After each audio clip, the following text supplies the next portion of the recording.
and welcome. Well, my first attempt to analyse the King's speech got a very attractive audience and caught the moment at the time. I don't expect this further analysis to be quite so popular, but the reason I think it's important is because we've had more time to think about the implications of what was in the speech and why they were there. And in particular, in the last few days, a sense of the outrage of what took place in the grooming gangs in Oldham and Telford has grown to a real pitch. And somebody quite rightly said, "Where have you been the last few years? We've been complaining about these gangs in which largely Pakistani Muslim men have raped British girls for a long time. They've been deemed off limits because of fears of racism." And now looking at the King's speech, it's much more clear that there was a deliberate attempt by the state to use the King and his speech in order to keep the lid on some of the scandals that are taking place, particularly in terms of Islam and immigration. Now, a lot of you will know that there's a real chance the King doesn't write his own speech. He has people to do it for him. Obviously, he'll discuss it. The extent to which the speech that's written for him represents his own views is very difficult to know. In a previous video a few months ago, we looked at a letter he'd written talking about the way in which he found political correctness odious and therefore particularly liked Russian orthodoxy. Well, somebody who finds political correctness odious and likes Russian orthodoxy is not going to be as politically correct as the public persona of King Charles appears to be. So there may be gradations of allegiance within his own personality, but we don't need to psychoanalyse him because we're dealing with the principle of the way the monarchy appears. The monarch is not supposed to have any politics. Queen Elizabeth did this wonderfully well, and that's one of the reasons why her reign was so successful. She managed to stay above as best she could, at least until the death of Diana, so many of the divisions in society. Because it's quite obvious that if the monarch takes a position on a political stance in the body politic, in which some people are going to be on one side and others on the other, then the monarch no longer acts as monarch of the whole people, but only for a faction. So it's an absolutely essential principle that the monarch has no political views. Why, then, did those who write the speech write in to King Charles's script something about as political and controversial as you could get? It was a huge risk. And the answer seems to be that the state was determined to use every means that was available to it at its disposal in order to keep the lid on the anger and resentment about immigration and Islamic violence that fueled over in the Southport riots in particular, but is forever bubbling away, and of course lies behind the jailing of Tommy Robinson. Tommy Robinson is so problematic one can hardly dare mention his name without the fear of cancellation. Let's leave Tommy where he is. There's not much we can do about it, but simply to recognise it on a spectrum.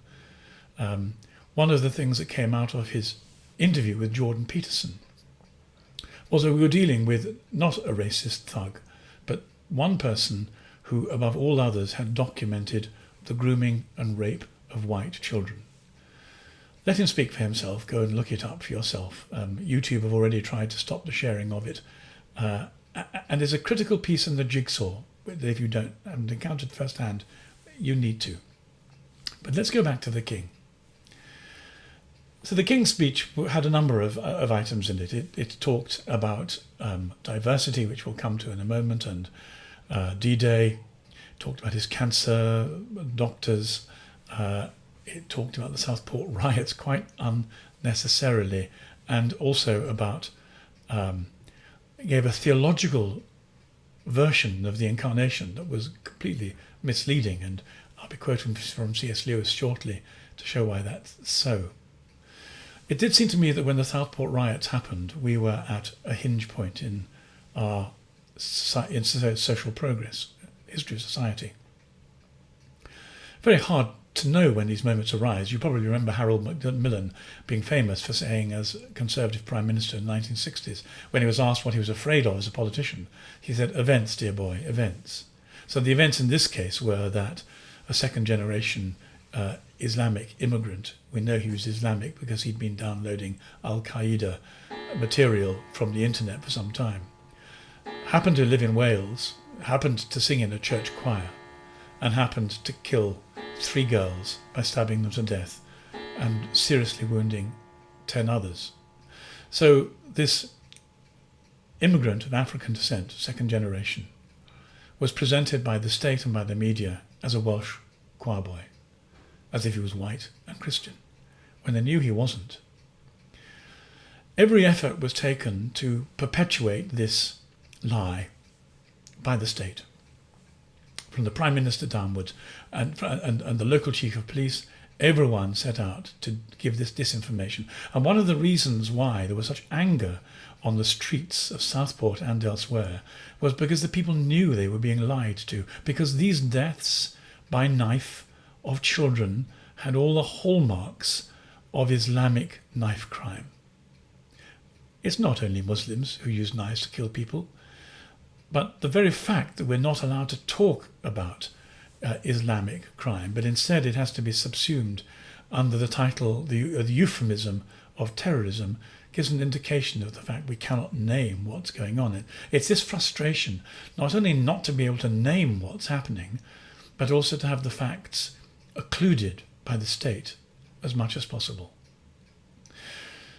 What happened then was that the criminal justice system was abused. People found themselves being tried with extraordinary speed. And then the sentences they were given were wholly disproportionate. And we found ourselves in a situation where paedophiles were being let out of prison early in order to give 2- and 3-year sentences to people who'd complained on Facebook and the social media about immigration or who'd shouted at the police. This was an appalling abuse of the justice system. Now, we're still smarting under all this, and there's been no remedy. The powder keg has not been lit again, though it will be by some other event, Pache Harold Macmillan. But what the state has done in the meantime is to do everything it can to quash any kind of conversation about this. Given the King's speech is such an important moment in the cultural life of the country, and perhaps also its spiritual life, given the fact that Queen Elizabeth brought more and more Christianity into it, you would have thought this was one place where there would have been a political hands-off. No one must use the King's speech for anything other than the drawing together of society. Someone in government decided to write in to that speech a particular form of words that continued the lie about Southport and put it in the King's mouth to give it credibility. And so they said,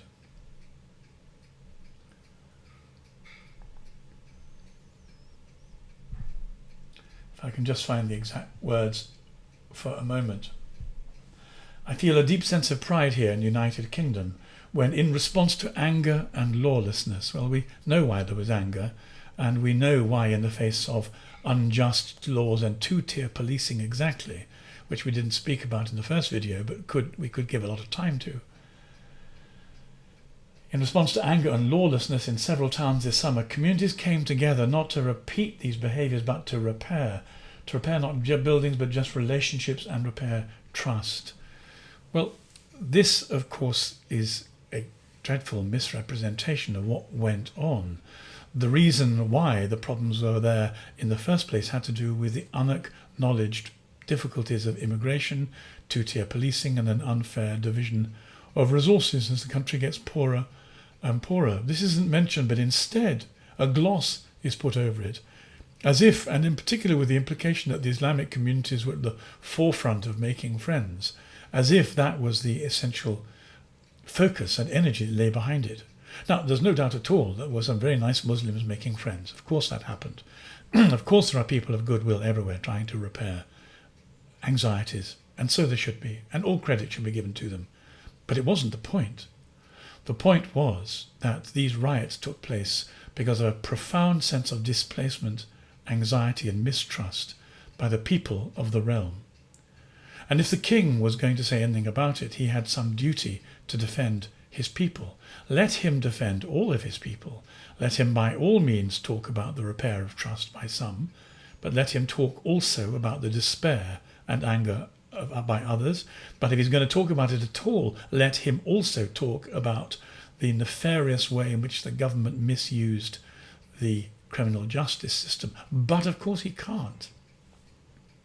He would never be allowed to criticise the government like that. And yet he is allowed, by the speechwriters, to denigrate the people who came out onto the streets in protest against the killing of their daughters. See, that was a huge risk. I think it's backfired. Looking at the numbers of views of my previous video at a point when it could go viral, the comments left and the tenor of the comments were almost universally ones of outrage. The sense of outrage throughout the country, but exemplified in a response to that video, was that people were not fooled, and they were furious and disgusted that the king should have been used by the speechwriters, by the state, in order to continue the cover-up. Now it gets worse. One of the things that's happened in the last few days is that the Rotherham and Oldham and Telford crisis about largely Muslim men raping white children has broken surface, partly thanks to Elon Musk. In fact, Lord Pearson of Rannoch, who's one of the few people in the House of Lords who ever dares ask questions about the effect of Islam, he raised in a speech recently, he said that the estimation is that 250,000 British white girls have been raped by largely Muslim men over the last 25 years. Let that sink in. 250,000, roughly, raped by largely, not exclusively, but largely Muslim men over the last 25 years. That's partly why Tommy Robinson's in prison, because he did a documentary exposing it. So there has, just in the last couple of days, been a request for an inquiry. The safeguarding minister of the government is Jess Phillips. She's very well known. She's a brassy Birmingham woman who plays a central role in the Conservative government. Let me just read to you from a report in The Spectator about what's taken place, because Elon Musk has called for her to be jailed for the cover-up. The cover-up that the king also took part in by means of the way in which his speech was intended to draw a veil over the problems of immigration and the abuse of our children. There is a difference between children being murdered and knifed to death and raped, but it's one of scale, not of substance. So we're talking about the same issue here, the abuse of white girls by activist Muslims of one kind or another. Today, Jess Phillips found herself in the face of another Twitter storm after GB News reported that she had formally rejected repeated requests for a Home Office-led inquiry into historic child abuse in Oldham. Phillips wrote that it is for Oldham Council alone to decide to commission an inquiry into child sexual exploitation locally, rather than for the government to intervene. Various Tory politicians took to social media platforms to express their dismay. Ben Houchen, Mayor of Tees Valley, wrote, Labour MP spent years calling for investigations and inquiries into anything and everything, but now the Minister for Safeguarding and Violence against Women and Girls has rejected an inquiry into the Oldham grooming scandal, and that's sickening. Liz Truss called Phillips's title Parliamentary Under-Secretary of State for Safeguarding and Violence against Women and Girls a perversion of the English language. It's clear whose side she's on. And Elon Musk said she deserves to be sent to prison. What we have here is a picture of the state using any means it can, including the King's speech, to keep the lid on any discussion of the abuses that are taking place within our society that have to do with immigration, Islam and violence, and particularly violence amongst women. That's a fairly serious position to be in. But let me go on a bit further and talk about the religious aspect of this, because it's immensely important. King Charles suggested in his speech, he talked about suffering, and he said some really quite poignant things about suffering. He talked about therapy, although he turned the incarnation into a therapeutic venture. Listening, he said, is a recurrent theme of the nativity story. Mary, the mother of Jesus, listened to the angel who revealed to her a different future full of hope for all people. Well, the act of listening wasn't central to the encounter between Gabriel and Mary. It's normal for angels to be saluted with awe, but here we have the chief angel saluting Mary, a woman. The church would come to call her the second Eve, because she was to give Christ his humanity. This was not an act of listening. This was a unique and miraculous moment in the history of the whole of humankind. Utterly unique and enormously important. But the king went on to talk about the promise of peace on earth. And again, in our previous video, we mentioned the fact that Jesus, it doesn't come to bring peace on earth. He comes to give people salvation and carry us through to the moment of judgment that we might be forgiven. And in the meantime, our transformed lives are to have a therapeutic and a beneficent effect on the world around us. But given that the earth is a place which is the focal point in the struggle between good and evil, there is nothing in the Christian story that talks about there being peace on earth. That's a secular utopian notion. But Charles says there should be peace on earth and echoes through all faiths and philosophies. Well, it doesn't. This isn't the moment to give a small lecture in how different the faiths and philosophies are, but this has nothing to do with Christianity. Now, why does this matter? Because what he's doing is he's downgrading Jesus. In this Christmas speech, by introducing a Jesus for all, he disrespects Jesus. What do the Muslims do to people who disrespect Muhammad? It's different from what Christians do to people who disrespect Jesus, but we're perfectly entitled to call people out on it. Let me read C.S. Lewis on this, because this is one of his most famous passages, and it's very clear. I'm trying here, says Lewis, to prevent anyone saying the really foolish thing that people often say about Jesus. I'm ready to accept Jesus as a great moral teacher. Parce King Charles will find all this in other faiths. But I don't accept his claim to be God, the unique aspect of it. A man who was merely a man and said the sort of things that Jesus said would not be a great moral teacher.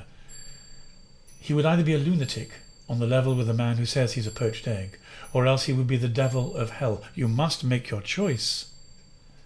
Either this man was and is the Son of God, or else a madman or something worse. You can shut him up for a fool, you can spit at him and kill him as a demon, you can fall at his feet and call him Lord and God, but let us not come with any patronizing nonsense about his being a great human teacher. He has not left that open to us. He did not intend to.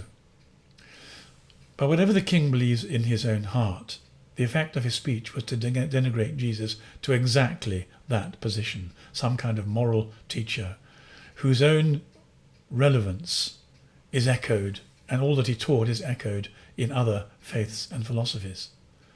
This is a terrible insult to the church. It's an insult to Jesus. It's an insult to other Christians. There are Christians surviving by the skin of their teeth in other areas of the world, I think particularly in Syria at the moment, rightly anxious of being killed for being Christian by the Muslim co-belligerents of those who have been killing our daughters and raping other daughters.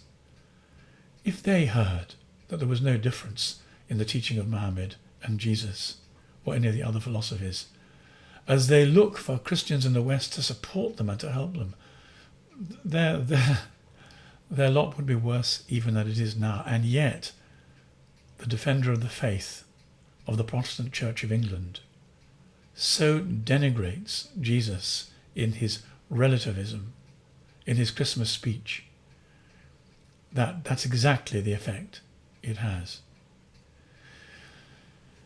There have been times in the past when these matters haven't been quite so acute or so intense or so focused. But one of the things we've found over the last year is that things are coming into focus more and more clearly.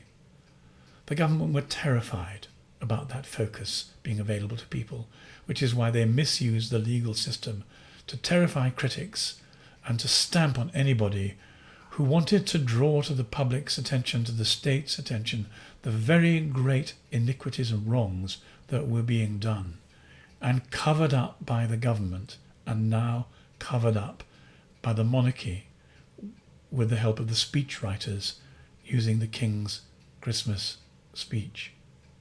This is therefore not so much about the speech, though inevitably it's the title and the way in. It's about the political conspiracy. Well, now, the exact nature of that conspiracy is difficult. Has it happened aberrationally? Is it being driven by a few people? It's certainly common right across Europe and in parts of the United States.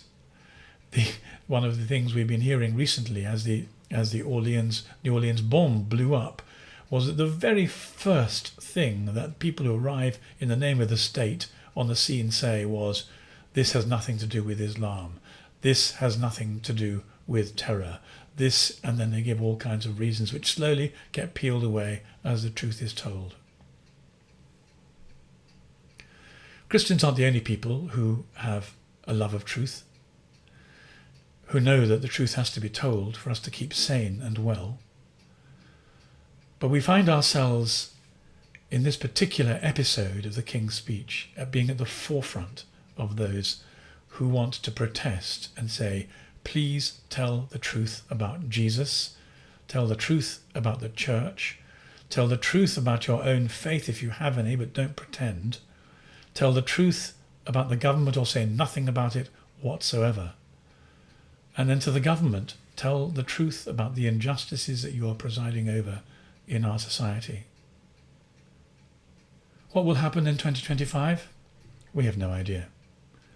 But with Harold Macmillan, all we can say is what we ought to live in suspense for is events, dear boy, events.